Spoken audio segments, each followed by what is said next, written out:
ونشهد أن لا إله إلا الله وحده لا شريك له لا ند له ولا ضد له ولا مثل له ولا مثال له سرمدي نزلي أبدي دهري ديمومي لا أول له ولا آخر له ونشهد أن سيدنا وسندنا وحبيبنا وطبيبنا ومأوانا وملجأنا در الله المخزون سر الله المكنون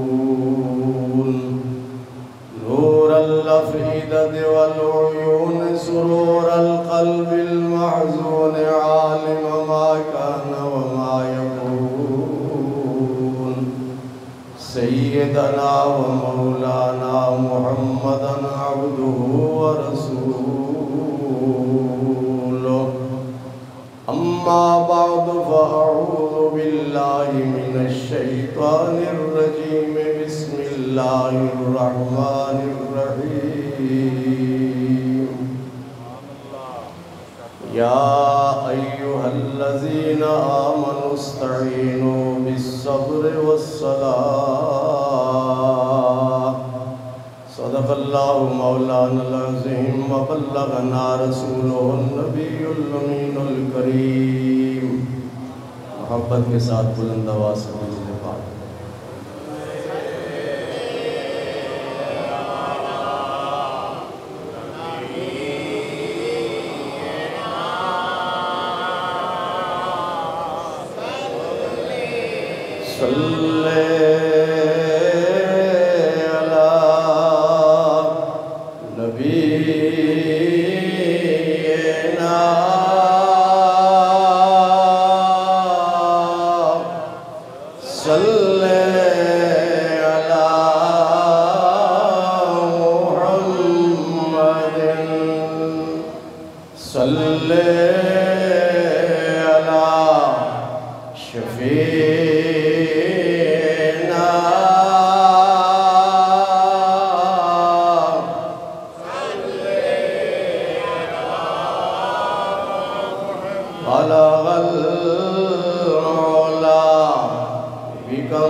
خسف القمر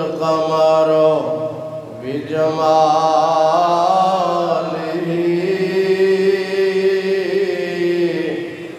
نطق الحجر بجلاله عجز البشر بكماله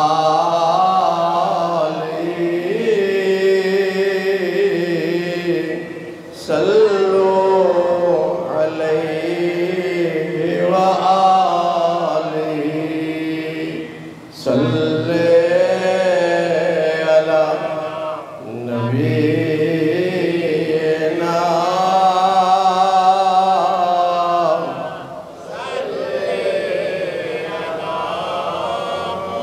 کرمد اہل دول رضا بڑے اس بلا میں میری بلا میں گدا ہوں اپنے کریم کا میرا دین پار رہنا نہیں صلی علی نبینا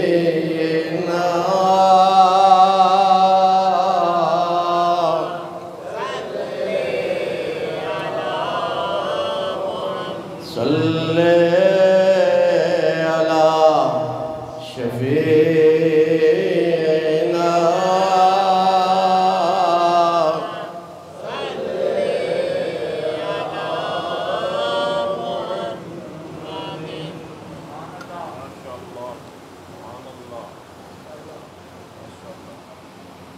بزرگوں،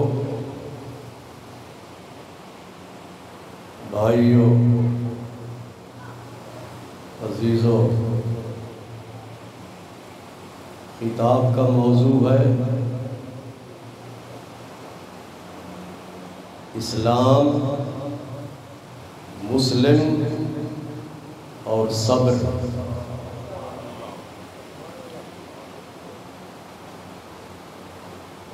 بغیر اس کی تمہید کے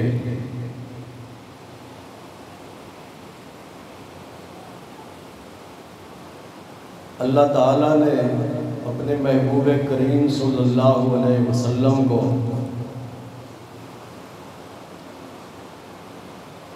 جب نبوت اور رسالت سے سرفراز فرمایا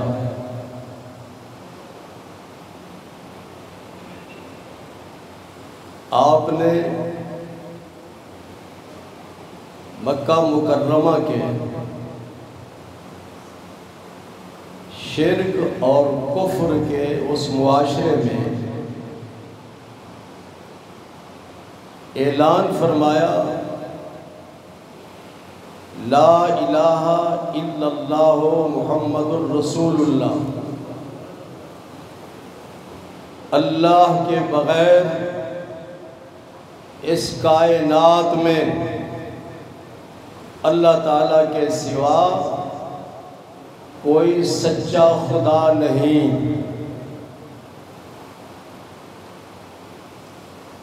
اس میں توحید کا درس ہے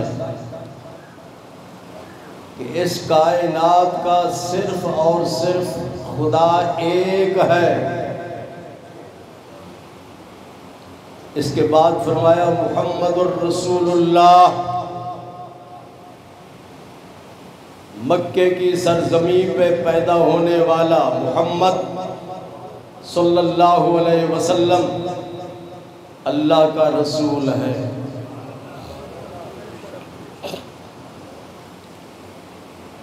مکے والے مشرک تھے،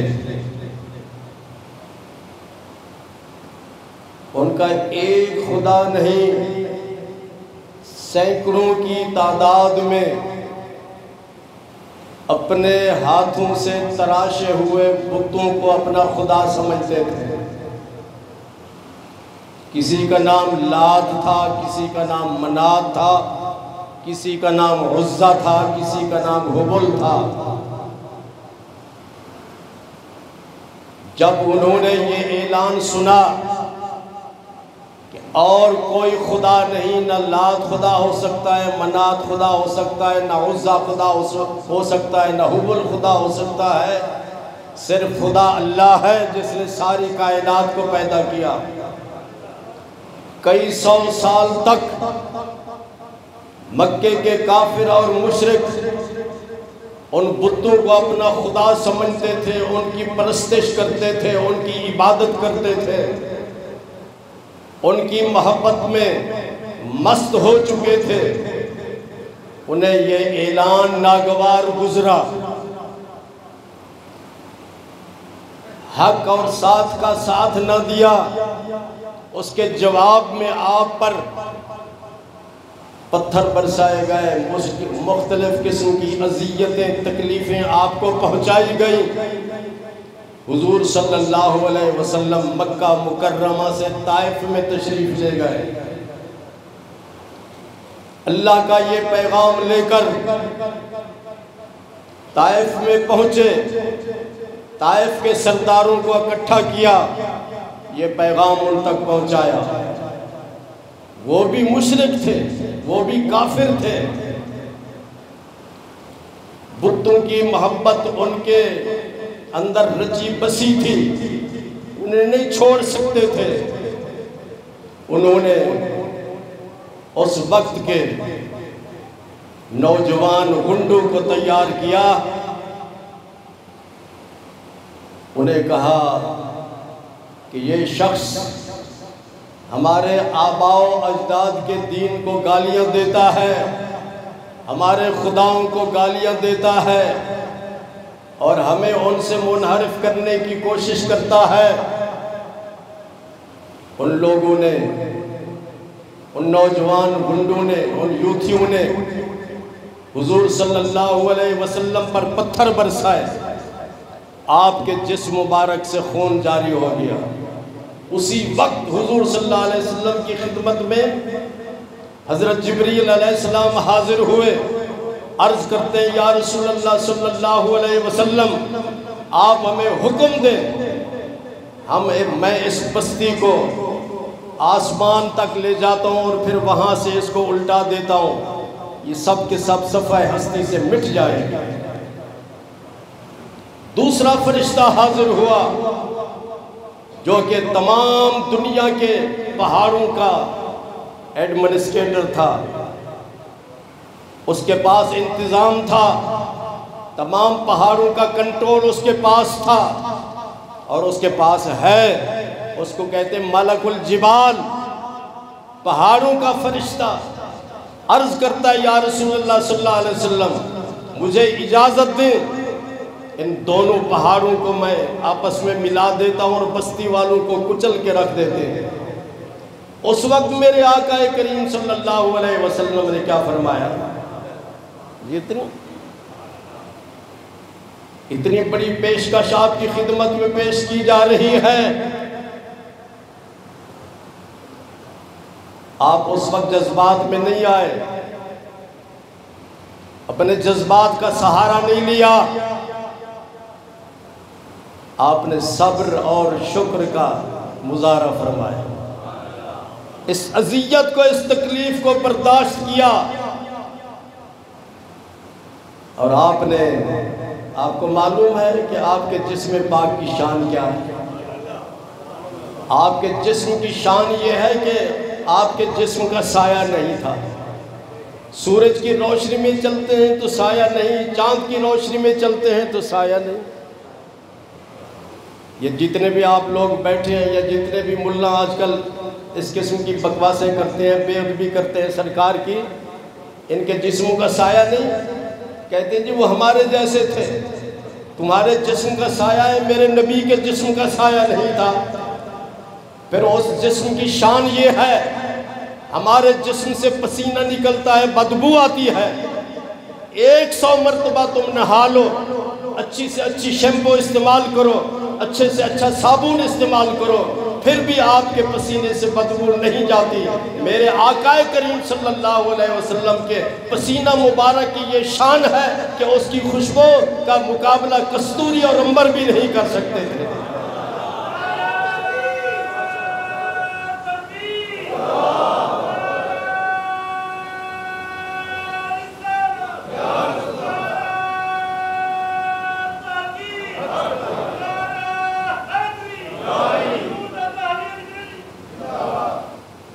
ارشاد کیا فرمایا؟ انہوں نے مجھے تکلیف پہنچائی ہے، میرے جسم کو زخمی کیا ہے، خون نکل رہا ہے۔ جواب کیا دیا؟ فرشتے پیشکش کر رہے ہیں، ہم ان کو برباد کر دیتے ہیں، ہم ان کو تباہ کر دیتے ہیں، صفحہ ہستی سے مٹا دیتے ہیں، لیکن آپ ارشاد فرماتے ہیں نہیں، میں ان کو معاف کرتا ہوں، میں ان کو معاف کرتا ہوں، اور مجھے امید ہے کہ ان کے اولادوں میں سے ایسے لوگ پیدا ہوں گے جو اسلام کے علم بردار ہوں گے۔ حضور صلی اللہ علیہ وسلم اس تکلیف کو برداشت کرتے ہوئے واپس مکہ مکرمہ میں پہنچے۔ حضرت ام ہانی کے گھر میں آرام فرما ہے۔ جبریل علیہ السلام اللہ کا پیغام لے کر آئے۔ جی وہ کیا پیغام تھا؟ اللہ نے ارشاد فرمایا ان اللہ اشتاق الی لقائک یا رسول اللہ، یا رسول اللہ، اللہ چاہتا ہے کہ آپ کے ساتھ ملاقات کریں، اللہ چاہتا ہے کہ میں آپ سے ملاقات کرنا چاہتا ہوں۔ ہر بندہ چاہتا ہے کہ میں اللہ سے ملاقات کروں، مجھے اللہ کا قرب حاصل ہو، لیکن یہاں یہ اللہ تعالیٰ خود ارشاد فرما رہا ہے محبوب میں چاہتا ہوں کہ آپ میرے ساتھ ملاقات کے لیے تشریف لائیں۔ جبریل علیہ السلام پیغام دیتے ہیں، حضور صلی اللہ علیہ وسلم کے سینہ مبارک کی طرف اشارہ کرتے ہیں، سینہ چاک ہو گیا، سینہ چاک ہو گیا۔ بخاری شریف کی حدیث لم یکن الشق بعالۃ ولم یسل الدم، جب آپ کا سینہ چاک کیا گیا تو اس وقت نہ چھری استعمال کی گئی جی، اور نہ ہی آپ کے جسم پاک سے خون کا ایک قطرہ نکلا۔ کیوں جی؟ طائف میں خون نکل رہا ہے جسم سے، اور یہاں پورا سینہ مبارک چاک ہو رہا ہے، خون کا ایک قطرہ نہیں نکلتا۔ وجہ کیا ہے؟ وجہ یہ ہے کہ اللہ نے حضور صلی اللہ علیہ وسلم کو بشر بھی بنایا اور نور بھی بنایا۔ بولو بولے، بشر بھی بنایا، نور بھی بنایا۔ وہاں بشریت کا غلبہ تھا، طائف میں خون کا قطرہ نہیں نکلا، خون نکلا ہے، اور یہاں نورانیت غالب تھی۔ نورانیت یہ روشنی ہے، روشنی کا کوئی خون ہے جی؟ یہ بلب توڑ دے خون نکلے گا؟ یہاں نورانیت کا غلبہ تھا، اس لیے نور خون نہیں نکلا۔ وہاں بشریت کا غلبہ تھا، کیونکہ آپ تبلیغ کے لیے تشریف لے گئے تھے۔ آگے سمجھ کہ نہیں آئی سمجھ؟ حضور صلی اللہ علیہ وسلم اس رات، اس پہ میں تفصیل سے ہمیشہ معراج کے موقع پہ بات کرتا رہتا ہوں، تو حضور صلی اللہ علیہ وسلم کو اسی رات لامکان پہ اللہ نے بلایا۔ کہاں؟ لامکان پہ بلایا۔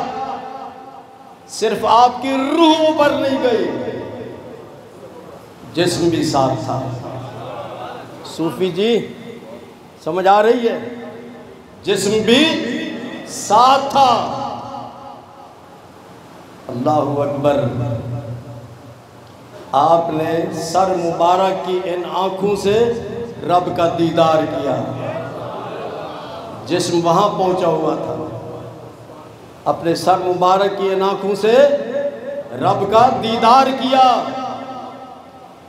اللہ نے اتنا بڑا انعام کیوں دیا؟ آپ نے طائف کے اس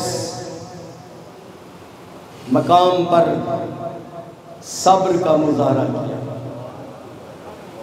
اسلام صبر اور برداشت کا حکم دیتا ہے۔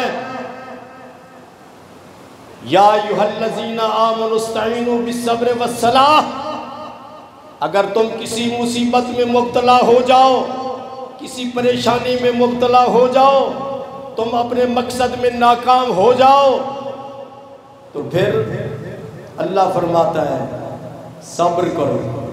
کیا کرو؟ صبر کرو۔ بولو کیا کرو؟ صبر کرو۔ اور صبر سے مدد مانگو اور نماز سے مدد مانگو۔ نماز سے مدد مانگو۔ یہ جتنے بھی لیڈر ہیں میٹنگیں ہوتی رہتے ہیں، نمازیں ہضم کر جاتے ہیں، نمازیں نہیں پڑھتے، اور پھر مطالبات ان کے ہوتے ہیں، یہ کر دو، فلاں کر دو، یہ ہو جائے، وہ ہو جائے، فلاں ہو جائے، یہ ہو جائے، فلاں ہو جائے۔ جتنے بھی میٹنگیں ان کی ہوتی ہیں، اکثر ایسے لوگ بھی ہیں جو نمازیں نہیں پڑھتے۔ اللہ ارشاد فرماتا ہے تو کسی مصیبت میں مبتلا ہے، پریشانی میں مبتلا ہے، کسی اذیت میں مبتلا ہے، اپنے مقصد میں تو ناکام ہو گیا ہے، تو پھر کیا کر؟ صبر کر۔ کیا کر؟ صبر کر۔ صبر سے مدد مانگ اور نماز سے مدد مانگ۔ نماز پڑھ۔ لوگ میرے پاس آتے جی تعویذ دے دے، کاروبار نہیں چل رہا، میں بے روزگار ہوں، مجھے نوکری نہیں مل رہی۔ میں ان سے پوچھتا ہوں بھی تعویذ کی بعد میں بات ہوگی، پہلے یہ بتاؤ تم نماز پڑھتے ہو یا نہیں؟ کہتے ہیں جی بس کبھی کبھی پڑھ لیتے ہیں۔ بھئی نماز کبھی کبھی کے لیے ہے، 5 وقت نماز فرض ہے۔ یاد رکھو نماز چابی ہے، رزق کی چابی ہے، روزگار کی چابی ہے، کامیابی کی چابی ہے نماز۔ جس طرح تالا بغیر چابی کے نہیں کھول سکتا، اسی طرح کامیابی حاصل نہیں ہو سکتی بغیر نماز کے۔ باہر آگ لگی ہوئی ہے، آج ہمارے دل کو آگ لگی ہوئی ہے۔ یہ شیطان یہ بات نہیں سمجھتے کہ ہمارا یہ ملک اسلام کے نام پہ حاصل کیا ہے۔ کس کے؟ ہمارے بزرگوں نے یہ پاکستان بنایا، لاکھوں کی تعداد میں مسلمانوں نے اپنی جانوں کا نذرانہ پیش کیا کہ نہیں کیا؟ اور اس وقت کیا اعلان تھا؟ پاکستان کا مطلب کیا؟ لا الہ الا اللہ محمد رسول اللہ، کہ پاکستان میں کیا ہوگا؟ اسلام کا نظام ہوگا۔ اور اسلام کا پہلا پیغام کیا ہے؟ توحید، نبوت اور رسالت پر ایمان، صبر اور نماز۔ سمجھ رہے ہیں آپ؟ اب یہ 9 تاریخ کو پاکستان کی تاریخ کا سیاہ دن ہے۔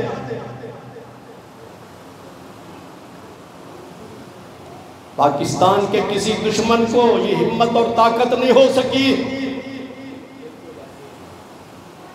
کہ کور کمانڈر ہو اس کو نشانہ بنا سکے، یا فوج کی تنصیبات کو نشانہ بنا سکے۔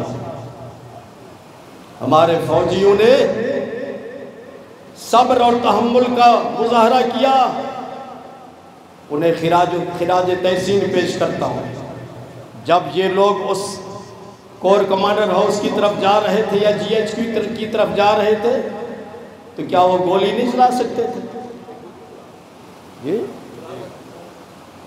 اس طرح کی دہشت گردی کو ہم افسوس نہیں کرتے، اس کی مذمت کرتے ہیں، اس کی مذمت کرتے ہیں۔ آج ہم اس فوج کی وجہ سے ہمارے بارڈر محفوظ ہیں، آپ آرام سے سوتے ہیں، آپ کے گھروں کو اور آپ کے دفتروں کو نشانہ نہیں بنایا جاتا اس فوج کی وجہ سے۔ فوج کو سلام کرتے ہیں، اور فوج کے لیے ہماری ہر قسم کی مدد، ہر قسم کی قربانی تیار ہے۔ اللہ تبارک و تعالی یہ دہشت گردی ہے، یہ کیا ہے؟ بھائی جب تم کنٹرول نہیں کر سکتے تو پھر کیوں کال دیتے ہو کہ جی جلوس نکالو، جی ریلیاں نکالو؟ میں یہ قومی اسمبلی میں بیٹھنے والے تمام ممبروں سے مطالبہ کروں گا کہ ایسا قانون پاس کر دو کہ کوئی سیاسی ریلی نہیں نکالی جائے گی اور کوئی سیاسی جلوس نہیں نکالا جائے گا فار ایور، پورے پاکستان کی اس تاریخ میں آئندہ کے لیے۔ ہاں جلوس عید میلاد النبی صلی اللہ علیہ وسلم نکالو، کوئی عرض نہیں، عاشورہ کا جلوس نکالو یا کوئی اور مذہبی جلوس نکالو، کوئی عرض نہیں۔ تمام سیاسی جلوسوں پر، تمام سیاسی ریلیوں پر اور تمام سیاسی دھرنوں پر مکمل طور پر پابندی لگا دو۔ یہ جتنے ممبر یہاں بیٹھے ہیں قومی اسمبلی کے، میں میری آواز ان تک پہنچا دو۔ اور یہ بات یاد رکھو، یہ جو کچھ ہوا فوج کے ساتھ، آپ پسند کرتے ہیں اس چیز کو؟ بولیں۔ اللہ تبارک و تعالی ہماری فوج کو سلامت رکھے۔ ہر ادارے کے اندر اچھے اچھے لوگ بھی موجود ہوتے ہیں۔ اس وقت جو اس فوج کا سربراہ ہے، سید بھی ہے، حافظ قرآن بھی ہے۔ اگر وہ چاہتا تو ان کو صفحہ ہستی سے مٹا دیتا۔ یہ کون ہوتے ہیں اس طرح کی بدماشی کرنے والے اور اس طرح کی دہشت گردی کرنے والے؟ لیکن انہوں نے صبر تحمل کا مظاہرہ کیا اور آئندہ کے لیے وارننگ دے دی ہے۔ آئندہ کے لیے وارننگ دے دی ہے کہ اگر کسی نے کچھ کیا پھر ہم نے جو کچھ کرنا ہوگا، پھر آپ نے نہیں رونا اس پر۔ حضور صلی اللہ علیہ وسلم سے بڑھ کر کوئی شخص ہے؟ ایک طرف تو حضور صلی اللہ علیہ وسلم کا نام لیتے ہیں کہ ہم ان کے پیروکار ہیں، ہم ان کے غلام ہیں، ہم ان کے امتی ہیں۔ اس نبی پاک صاحب صلی اللہ علیہ وسلم کی سیرت طیبہ کا بنیادی نقطہ یہ ہے کہ آپ نے اذیت پر، تکلیف پر، ہر پریشانی پر صبر کا مظاہرہ کیا ہے۔ تم سے صبر نہیں ہو سکتا، برداشت نہیں ہو سکتی، اپنے جذبات پر کنٹرول نہیں کر سکتے۔ تم کیا چیز ہو؟ اپنے آپ کو کیا سمجھتے ہو؟ اللہ تعالیٰ کے پیارے رسول نے ارشاد فرمایا، المسلم من سلم المسلمون من لسانہ و یدہ۔ زبانی کلامی کلمہ پڑھتے ہو، ان کی تعلیمات پہ تم عمل نہیں کرتے۔ میرے آقا نے ارشاد فرمایا، مسلمان وہ ہے جس کے ہاتھ سے، جس کی زبان سے دوسرا مسلمان محفوظ رہے۔ ہماری زبان پر تالا لگا دیا گیا ہے، ہمارے ہاتھوں کو شل کر دیا گیا ہے کہ خبردار کسی مسلمان پر ہاتھ نہ اٹھانا اور کسی مسلمان کے خلاف اپنی زبان کو استعمال نہیں کرنا۔ اور فرمایا سباب المسلم کفر، کسی مسلمان کو گالی دی جائے تو انسان کفر کے قریب پہنچ جاتا ہے، کافر نہیں ہوتا بلکہ کفر کے قریب پہنچ جاتا ہے۔ کیا ہمارے نبی نے یہی کہا کہ مار دھاڑ کرو؟ 70 کے قریب گاڑیاں جو ہے پولیس کی جلائی گئی اور بہت ساری بلڈنگوں کو انہوں نے آگ لگا دی۔ کیا کوئی مسلمان یہ کام کر سکتا ہے؟ کیا پاکستان کا محب وطن جو پاکستان کا محب ہے وہ یہ کام کر سکتا ہے؟ یہ دشمن کے ایجنٹ ہیں جنہوں نے یہ کام کیا ہے۔ ہم ان کی بھرپور مذمت کرتے ہیں اور ان کو میں پیغام دیتا ہوں کہ اب بھی وقت ہے، انسان بن جاؤ، انسان بن کے رہو اور سچے مسلمان بن کر رہو۔ اللہ تبارک و تعالی ہمیں حضور صلی اللہ علیہ وسلم کی تعلیمات پہ عمل کی توفیق عطا فرمائے۔ وآخر دعوانا الحمدللہ رب العالمین۔